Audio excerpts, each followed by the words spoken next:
শুধু বলিউড বাদশা নয়, রোম্যান্স আর আবেগের রাজা হিসেবে বেশ পরিচিত শাহরুখ খান। এবং শুধু পর্দাতেই নয়, বাস্তব জীবনেও তিনি কতটা সংবেদনশীল তারই এক হৃদয় ছোঁয়া গল্প ফের ভাইরাল হয়েছে সামাজিক মাধ্যমে।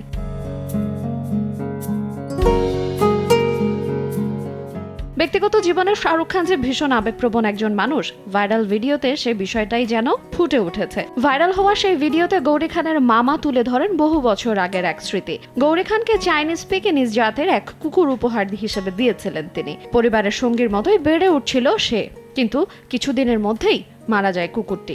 জানা যায় সে সময় শুটিং এর কাজে মুম্বাইয়ের বাইরে ছিলেন শাহরুখ খান। তার অনুপস্থিতিতেই কুকুরটিকে কাপড়ে মুড়ে সমুদ্র সৈকতের পাশে মাটি চাপা দেয়া হয়।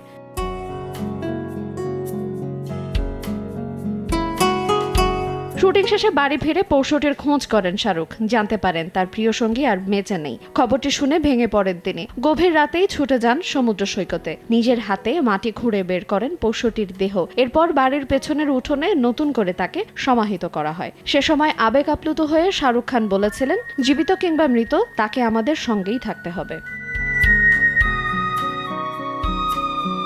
বরাবরই কিং খানের সঙ্গে পোষ্যদের সম্পর্ক পরিবারের সদস্যদের মতোই গভীর। মন খারাপের সময়ও তিনি তাদের সঙ্গেই সময় কাটাতে পছন্দ করেন। প্রায় 11 বছর আগে প্রিয় পোষ্য ড্যাশের মৃত্যুতেও সামাজিক মাধ্যমে আবেগঘন বার্তা দিয়েছিলেন এই অভিনেতা। আইরিন আয়াত, সময় সংবাদ।